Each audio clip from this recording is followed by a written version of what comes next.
Picture yourself in the heart of ancient Africa, 2.8 million years ago. The air vibrates with the rhythm of a wild world untouched by civilization.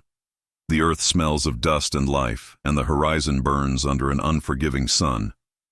Herds of towering herbivores march across the plains, massive ancestors of elephants, rhinos, and antelopes, while the shadows of saber-toothed predators slide through the tall grass. This is not a land of peace. It's a stage for survival, written in instinct and blood. Rivers carve through volcanic valleys, their waters reflecting clouds of ash and smoke. Trees stretch toward the sky, defying the heat, while the wind carries the distant roars of unseen beasts. This was the birthplace of adaptation, where every heartbeat counted, and hesitation meant extinction. And yet, among this raw chaos, something entirely new walked the earth. Small, upright, fragile, but with eyes that noticed.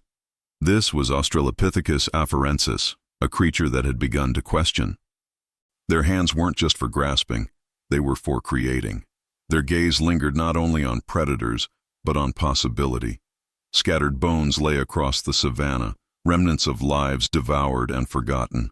But to these early hominids, bones were more than waste. They were opportunity. A shattered femur could strike. A sharp fragment could cut. For the first time, nature's leftovers became nature's tools. In that instant, the boundaries between survival and imagination blurred. It was a revolution measured not in centuries, but in moments of courage and curiosity. The first hominids began to see patterns, to imitate, to experiment. They didn't just exist within nature, they started to shape it. Evolution was no longer a process of the body, but of the mind. As dusk settled over the ancient plain, painting the world in gold and shadow, something irreversible had begun. A spark flickered in the darkness, a spark that would one day build civilizations, sculpt art, and reach the stars. But before all that, it began here, with one bone, one mind, and one question. So what made these fragile beings take the bones of death and turn them into tools of life? That mystery begins now. If you're captivated by this first step into humanity's origin, make sure to subscribe and hit the like button, because next, we'll uncover how curiosity turned survival into evolution itself. The dawn after the storm was quiet, but the silence hid a transformation. Across the ancient plains, something subtle and monumental was unfolding. Among the endless rhythm of predator and prey, a new rhythm began to beat, the rhythm of thought. For millions of years, instinct ruled the earth. Creatures hunted, fled, and fed by the same patterns written deep in their blood. But now, in the cradle of Africa, that pattern was breaking. The first hominids, creatures like Australopithecus and early Homo, were beginning to think differently. Their minds, though small, were no longer chained entirely to reflex. They could plan, they could anticipate, they could wonder. Imagine one of them standing beside a riverbank, watching the ripples twist and shimmer. A reflection moves on the surface, his own face staring back, curious and uncertain. The concept of self flickers, fragile but present. The hominid touches the water, distorting the image, unaware that this simple gesture marks the beginning of consciousness. They learned by watching. They saw vultures circle above carcasses and realized what that meant. They tracked herds not by sight but by sound, the distant thunder of hooves. When danger came, they didn't just flee, they calculated. A fallen branch might serve as protection. A sharp rock might open a new possibility. Bit by bit, the mind awakened. But intelligence came with cost. Awareness brought fear, the realization of death, of hunger, of vulnerability. Yet it also brought something miraculous: choice. The power to act not only from instinct but from intention, to strike first, to prepare, to create. As generations passed, these early hominids began forming fragile social bonds. Mothers protected not just their own young, but the group. Cooperation replaced isolation. Communication, through gestures, grunts, and glances, became survival itself. The first sparks of empathy, curiosity, and strategy intertwined to create something entirely new on Earth: collective intelligence. This shift was invisible to the world around them, but it was monumental for evolution. The line between animal and something else, something becoming human, was drawn here, in the dust and heat of an unforgiving land. A land that would forge minds as sharp as the stones they would soon wield. The story of the hominids is not one of power, but of perception. The difference between them and every other creature wasn't strength or speed. It was the courage to imagine a different way to survive. And that courage would soon lead to their first great discovery: the transformation of bone from remnant to instrument. The ancient plains of Africa were a battlefield of titans. Every sunrise brought a fragile truce between hunger and endurance. The air shimmered with heat, the scent of dust and decay mixing with the pulse of life. This was a world ruled by giants, both predator and prey, and the first hominids were among its most vulnerable inhabitants. Massive creatures roamed these lands. Towering Paranthropus boisei grazed among the reeds, their jaws crushing roots with ease. Herds of a giant buffalo-like Pelorivus moved as living fortresses, and in the distance the rumble of Dinotherium, an elephant ancestor twice the size of those we know today, echoed like distant thunder. Every corner of this landscape was alive with struggle, adaptation, and power. Yet where size meant dominance for many, for the early hominids, survival meant something else: strategy. They didn't rule through strength. They ruled through patience, awareness, and an emerging intelligence that no other creature possessed. They learned to read the land, the tracks left in mud, the silence that warned of predators, the calls of vultures signaling a fresh kill. In this world of monsters, the early hominids found opportunity where others saw only danger. When great predators like Dinophalus or Meganterion brought down their prey, these fragile beings waited. Once the killers had fed, they approached cautiously, their eyes scanning the remains. A shattered limb, a stripped carcass, these were not just leftovers. They were resources. Bones became tools. Skulls became lessons. The ancient Earth was a vast classroom, and every predator, every scavenger, every struggle was a teacher. Survival depended not on what they could take by force, but on what they could learn. As seasons passed, droughts turned rivers to dust. The balance of power shifted again. The hominids followed the rains, carrying fragments of bone and stone as extensions of their will. Each generation refined what the last had, discovered, driven by an unspoken instinct to control the uncontrollable. And so, amid the roars of beasts and the tremors of a volatile planet, the seeds of ingenuity continued to grow. Evolution favored not the strongest, but the clever. The creatures who could see beyond the immediate, who could adapt faster than the world could change. The age of giants was not the age of the strongest predators. It was the dawn of survivors who could imagine, and soon these fragile beings would make their boldest leap yet, when need and creativity collided, giving birth to the first true invention. The dry season struck with merciless force. Rivers thinned into mud, grass turned to ash, and the horizon shimmered under a pitiless sun. For the first hominids, every day was a gamble between hunger and hope. The carcasses that once dotted the plains became rarer, and the sounds of distant predators grew louder. The world itself was testing them, and in that crucible of desperation, innovation was born. One afternoon, an early hominid stood over the remains of a fallen antelope. The predators had already fed, leaving nothing but bones and scraps of sinew. But as the wind brushed over the skeleton, something caught the hominid's attention, a glint of sharpness where the bone had splintered. Curiosity took over. He picked it up, felt its weight, ran his thumb along its jagged edge. Then, in a moment that would echo through eternity, he struck it against another bone and watched it fracture again, even sharper this time. That was the moment when survival became creation. Soon, others imitated him. Groups gathered around carcasses, experimenting with the remains of the dead. Femurs became clubs. Tibius became hammers. Long, curved bones turned into digging tools. Each discovery came not from genius, but from observation, necessity guiding instinct toward imagination. The dead gave the living a second chance, and in doing so, altered the path of evolution itself. This new behavior spread quickly. Those who mastered it gained access to marrow, the hidden nutrition locked within bones, rich and vital in a world of scarcity. They began cracking open the very essence of life, feeding not only their bodies, but their minds. Each strike of bone against bone echoed like a primitive heartbeat, announcing the dawn of human ingenuity. And yet this act was more than survival.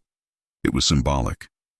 For the first time, life and death intertwined in a deliberate act of transformation.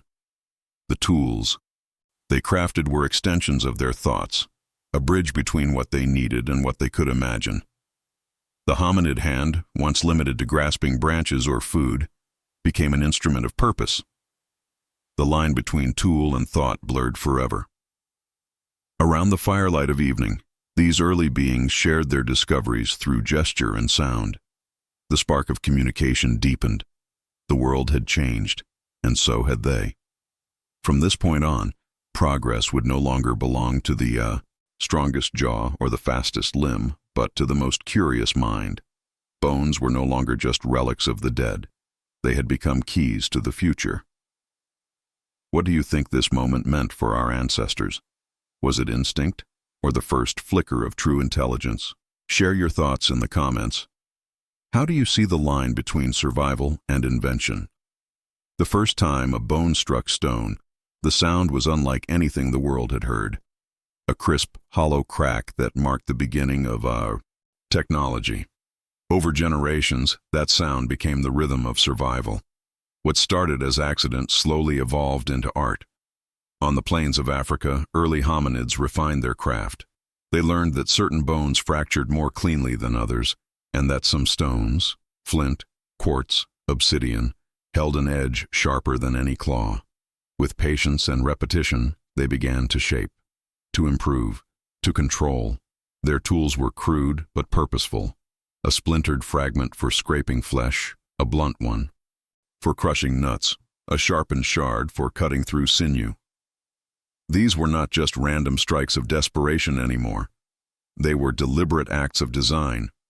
The first blueprints of intelligence were being written not in ink, but in marrow and dust. As groups formed around these new abilities, an invisible hierarchy emerged. Those who could craft better tools gained more food, more security, more respect. Knowledge became power, and for the first time in natural history, that power was taught, passed from one generation to the next. The hominid world was shifting from instinct to instruction. But innovation was not without cost. The competition for resources grew fiercer. Each tool that gave an advantage also gave rise to new risks. Bones and stones could defend, but they could also destroy. And in that fragile balance, the foundation of human nature began to take form. Curiosity tempered by caution, creativity shadowed by conflict. Still, the tools evolved. They began to carry meaning beyond their function. A finely shaped bone might signify skill or experience. A particular stone might hold symbolic value within a group. The seeds of culture were being planted unknowingly, by hands smeared with dust and blood. With every blow of bone against stone, a question took shape in the silence of the savannah. If we can change what we touch, can we also change ourselves? The journey of the first tools was more than mechanical. It was spiritual. It was the first whisper of destiny, spoken through the language of creation. And soon these primitive instruments would transform not only how the early hominids survived, but how they thought. The African plains were not a land of choice. They were a land of chance. Every creature lived at the mercy of drought, predators, and time itself. For early hominids, survival meant walking the razor's edge between hunter and scavenger. They lacked the claws of a lion or the speed of a cheetah, but in their hands, bones and stones became the great equalizers. When a predator's roar faded into the distance, small groups of hominids approached cautiously, carrying the primitive tools forged from bone and flint. They scanned the remains of the kill with sharp eyes, searching for what the beasts had left behind. Where others saw leftovers, they saw opportunity. With cracked femurs and sharpened stones, they shattered bones to reach the marrow within, a nutrient treasure hidden from nearly every other creature. In these moments, survival was not a matter of strength, but of timing and collaboration. They worked together, one watching the horizon, others breaking, scraping, gathering. Each movement was a lesson written in instinct and innovation. The scavenger had become something new, a strategist. Over time, the tools improved, and so did the tactics. Some began to use bones not only for processing carcasses, but for hunting smaller prey, birds, reptiles, and rodents. A stick hardened in fire, a rock sharpened on another, a bone reinforced with sinew, all small steps in a growing symphony of invention. What had once been desperation was becoming mastery. This duality of hunter and scavenger defined the early hominid existence. They learned from the predators, studying how the lion struck, how hyenas tracked scent, how vultures found death before the living did. Observation became adaptation, and adaptation became evolution. But there was something deeper in this transformation. Each time a hominid raised a tool to strike, a thought formed behind the motion, a calculation, a vision. The tool was no longer just an extension of the hand, it was the projection of the mind. A new kind of intelligence was forming, one that sought not just to survive, but to understand. And as this understanding grew, so did something even more profound. The beginnings of emotion. Gratitude for shared food, grief for the fallen, pride in a crafted tool that worked. The bone, once a symbol of death, had become the instrument of life and the mirror of a mind awakening. Soon the use of tools would no longer just sustain the body, it would begin to shape the brain itself. The act of creation reshapes not only the world, it reshapes the creator. With every strike of bone against stone, every deliberate choice to cut, crush, or shape, something extraordinary began to happen inside the skulls of those early hominids. Their hands were changing, yes, but their minds were transforming. The first tools demanded focus, precision, memory. To recreate a useful edge or recognize the right kind of bone, they had to remember what worked and what failed. Neurons that once fired only for survival began to wire for problem solving. The brain, once a vessel of instinct, was slowly reprogramming itself for thought. This change wasn't immediate.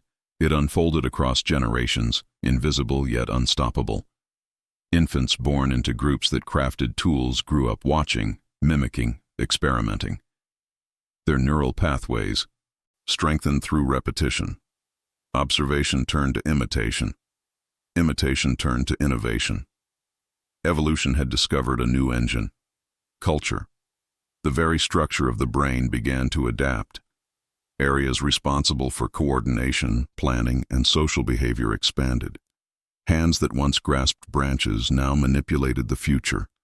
Eyes that once scanned for predators now looked for possibilities. And beneath it all, the spark of self-awareness grew brighter. Yet with that awareness came something new: emotion. The connection between thought and feeling deepened. The joy of discovery, the frustration of failure, the pride of success. These were no longer abstract. They became tangible forces driving progress. For the first time in history, a creature's survival was intertwined with its capacity to imagine. The crafting of a tool was no longer just survival. It was communication. It said, "I know." It said, "I can."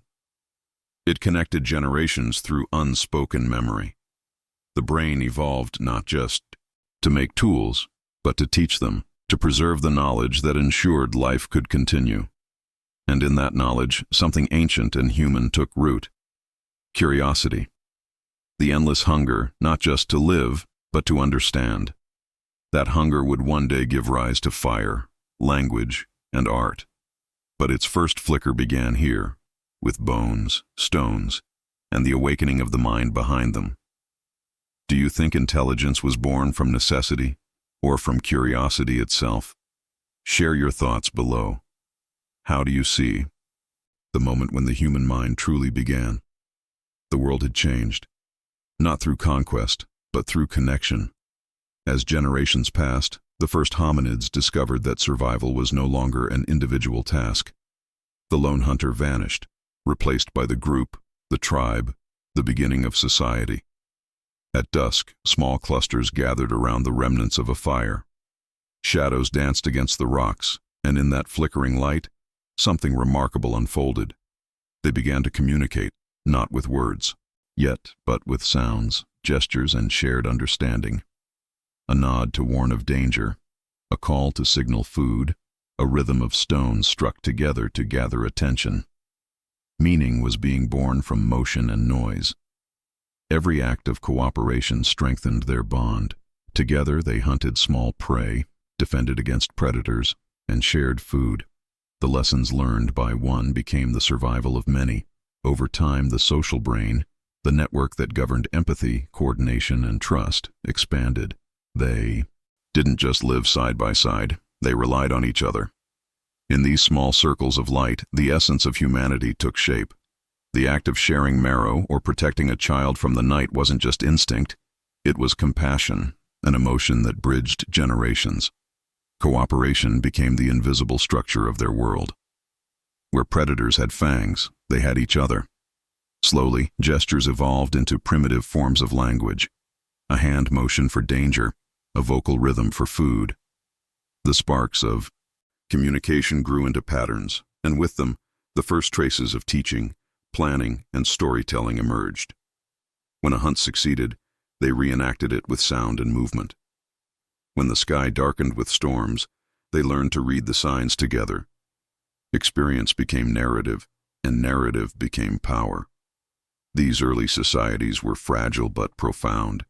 They formed not from dominance, but from connection, the realization that the mind was stronger when shared. Every fire built, every carcass divided, every tool passed from hand to hand carried the same unspoken message: we are stronger together. And within this unity, something else was stirring, an awakening not only of survival, but of meaning. The first ideas of belonging, identity, and continuity were emerging. The tribe was more than a group. It was the first version of us. The age of tools had sparked intelligence. Now cooperation was forging consciousness. Time swept across the continents, erasing the footprints of those first experimenters, but their legacy endured, etched not in bone or dust, but in the very fabric of evolution. What began as a desperate strike of bone against stone became the foundation of human progress. Every fragment they crafted, every spark of realization, was a thread in a chain stretching millions of years into the future. As millennia passed, their descendants refined what the ancestors had discovered. Stone replaced bone as the material of mastery. The early Oldowan tools, simple, flakes and cores, marked a new era. Precision replaced accident. Planning replaced luck. Each tool was not only a response to need, but an expression of thought. It was the difference between using the world and shaping it. And with that shaping came transformation. Stone became sharper, more symmetrical. Hominids like Homo habilis and later Homo erectus carried their tools over vast distances, spreading knowledge like seeds. The rhythm of striking, cutting, and shaping became ritual, a sacred dialogue between hand, material, and idea.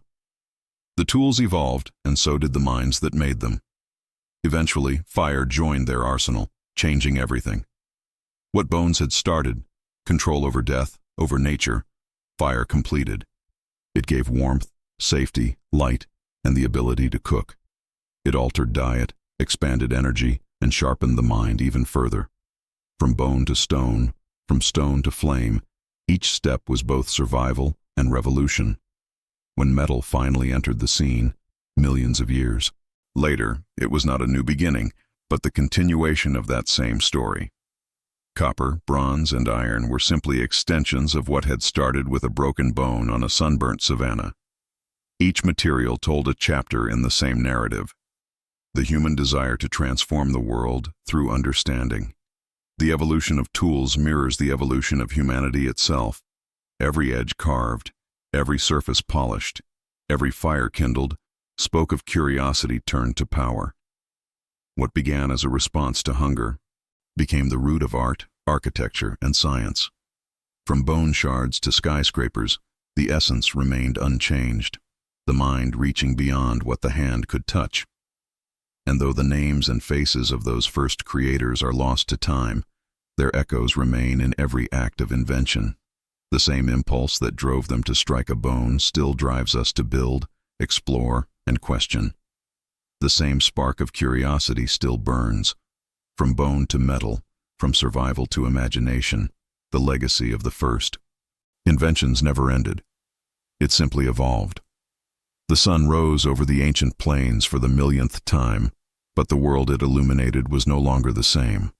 The creatures who once scavenged beneath the shadow of predators had become the architects of destiny. Through bone, through stone, through fire, they had turned survival into art. And in that transformation, the human story began. Hands that once trembled in fear now built with purpose. The first shelters rose from branches and hides. Firelight flickered against cave walls, casting the silhouettes of thinkers, creators, and dreamers. Around those fires, something transcendent took shape. Imagination. The ability not only to see the world as it was, but as it could be. From that spark of creativity came the birth of culture. The first symbols etched into bone and stone were more than decoration. They were messages, memories, maps of understanding. They whispered of hunts, of storms, of ancestors who had endured. Knowledge was no longer fleeting. It was preserved, shared, and celebrated. What had started as an instinct for survival had become an instinct for expression. The same hands that once cracked bones now painted the skies of caves, shaped tools into instruments, and turned sound into song. Humanity's greatest weapon was not its strength, but its storytelling, the power to give meaning to existence. Across the ages, each invention carried the echo of that first moment, when one hominid picked up a bone and saw more than death. That single act bridged millions of years, connecting primitive survival to philosophy, art, and science. The line that began in the dust of Africa now stretched across the stars. Yet, for all our progress, the essence remains the same. We are still the curious creatures who look at the world and wonder, what if? We still build from what is left behind. We still shape, dream, and reach. The bones of the past are beneath our feet, but their spirit lives in every creation we once forge. So when we ask, how did the first hominids turn bones into vital instruments? The answer is simple. They saw possibility where others saw nothing. And in that moment, they became us. If this journey through time moved you, share it with someone who loves exploring the origins of our species. Because the story of humanity isn't just about where we came from, it's about what we continue to create every single day.